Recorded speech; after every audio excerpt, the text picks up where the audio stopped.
Sobat USU, kami dari kelompok 6 akan melakukan field trip di PT Nusa Pusaka Kencana di Kebun Bailang. bye. Besta.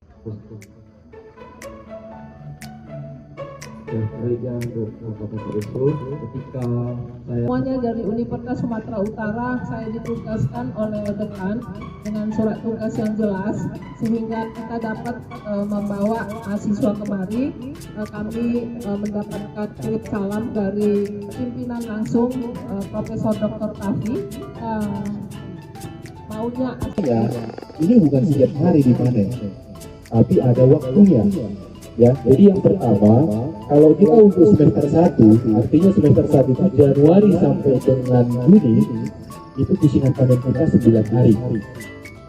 Untuk semester kedua, inilah ya, semester kedua, Juli sampai dengan Desember, kita pusingannya 7 hari. Artinya 9 sama 7 itu, semester 1 Januari sampai Juni, 9 hari ini panen. 9 hari lagi harus panen di sini. Paham?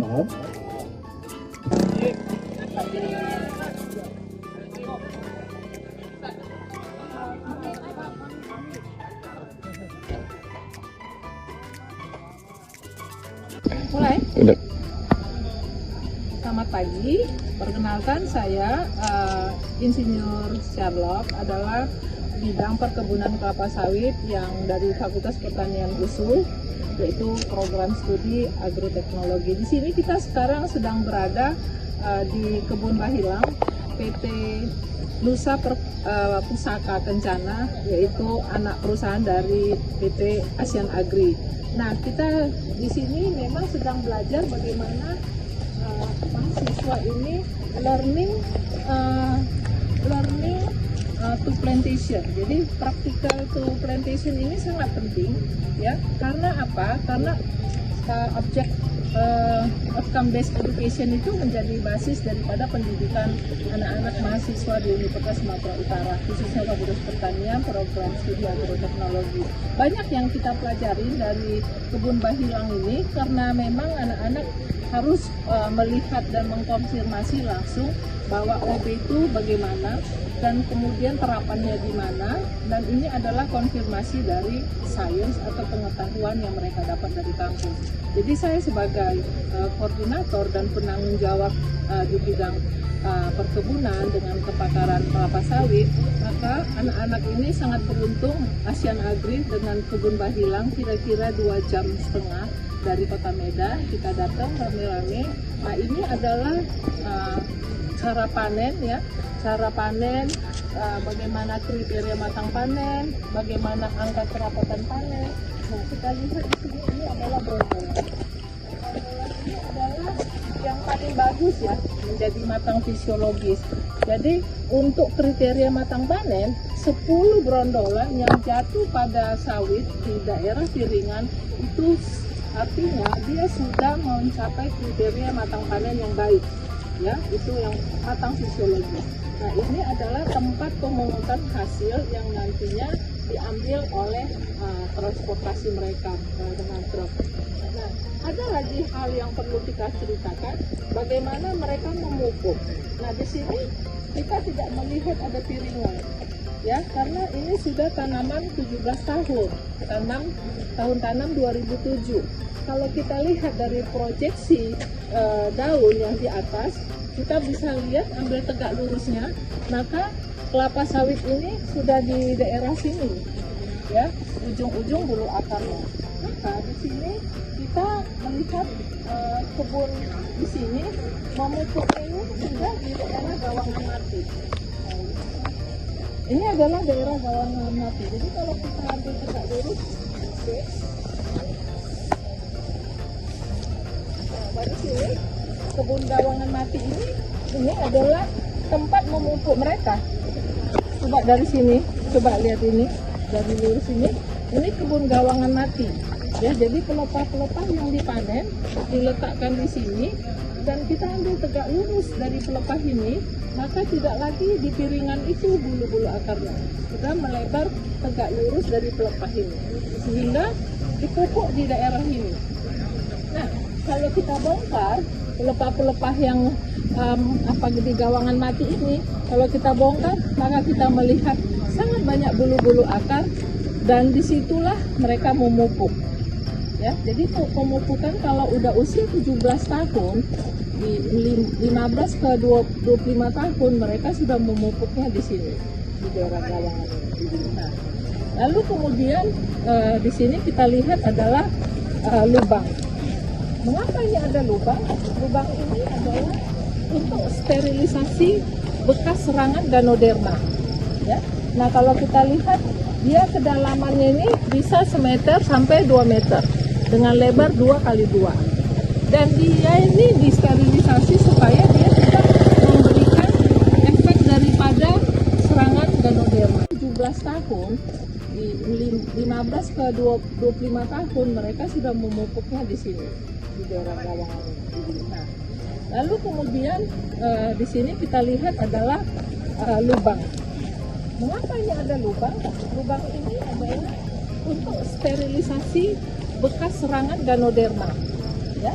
Nah, kalau kita lihat dia kedalamannya ini bisa 1 meter sampai 2 meter dengan lebar 2 kali 2. Dan dia ini disterilisasi supaya dia tidak memberikan efek daripada serangan Ganoderma. Ganoderma itu jamur yang tidak kelihatan dari atas, tapi dia bisa menjadi masuk dari dalam batang dengan sistemik, dia merusak sistem metabolisme dari tanaman dan penyebarannya terlalu cepat sehingga dia akan disingkirkan, dibongkar, dicipping dan dieradikasi dan dibiarkan sampai beberapa lama untuk sterilisasi seperti itu. Jadi ini mereka kebun bahilang cara mengatasi Ganoderma. Lalu kemudian pemanenan. Nah, pemanenan ini tidak boleh sembarangan dipanen karena pemanenan ini harus memenuhi kriteria di mana rata-rata 24 kilogram. Nah, ini 24 kilogram rata-ratanya, ya kan?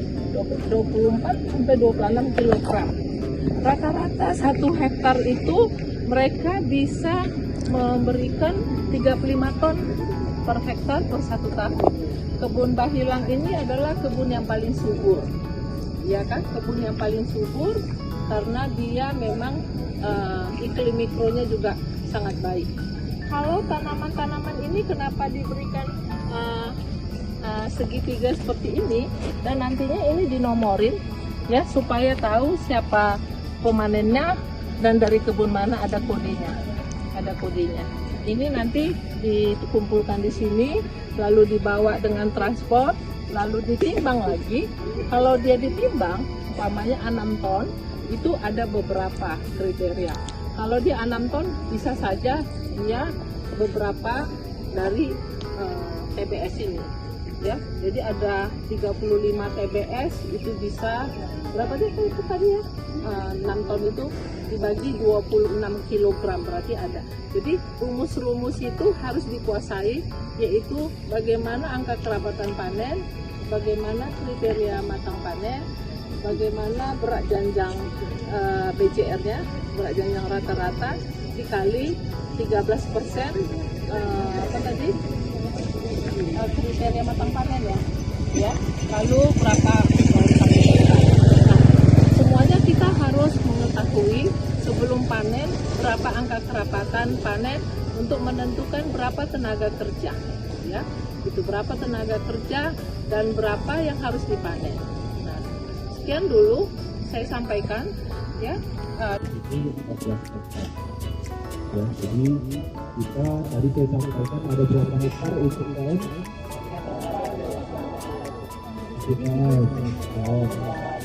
Ya, berarti masih fokus semua ya. Oke, jadi kita ada 900 hektar untuk kain terdiri dari 3 tahun tanam. Ya, ada tahun tanam 2006, tahun tanam 2000.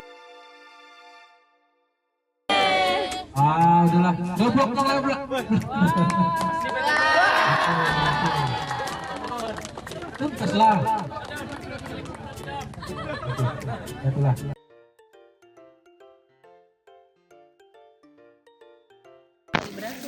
Ini kita lihat cara memupuk yang saat ini sekarang sedang memberi dolomit, ya. Jadi diberikan pada gawangan karena tanaman ini sudah usianya 17 tahun. Proyeksi akar, bulu akarnya sudah terlalu panjang sehingga sudah menyebar sampai ke sana bulu akar. Nah, penyebaran aplikasi daripada dolomit itu atau unsur-unsur hara yang lain pupuknya diberikan di gawangan ini karena sama dengan bulu akar yang ada pada tanaman yang usianya 17 tahun. Jadi bukan lagi di piringan, ya, makanya diberikan di gawangan. Oke?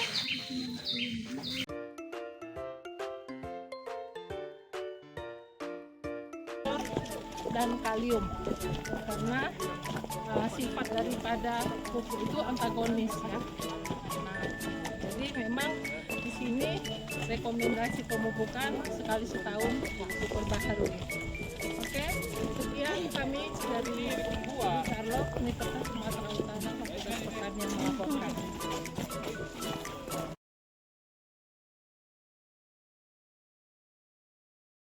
Untuk akses ke pokok, untuk mengusir brondolan. Kalau pasar pikul kenapa harus bersih? Untuk akses pemanen menggunakan angkong. Yang terakhir TPH untuk pengumpulan hasil. Paham ya? Jadi 3 itu saja. Kak, jadi gawangan mati ini semprot enggak, kita nggak perlu. Itu namanya non value added ataupun nggak ada bernilai, nggak ada hasilnya gitu. Paham ya? Yang terakhir pengecekan kualitas semprot tetap kita juga lakukan, ya paling pun kalau tidak sempat kita semprot. Jadi sekali lagi saya sampaikan terima kasih. Sedikit banyaknya mungkin ada kurang tepat mungkin dari bahasa kami atau sandang kami yang kurang tepat, kami mohon maaf. Saya mewakili dari manajemen kebun PT Desa Pusaka Kencana mengucapkan terima kasih. Sedikit banyaknya mungkin sambutan kami mohon maaf.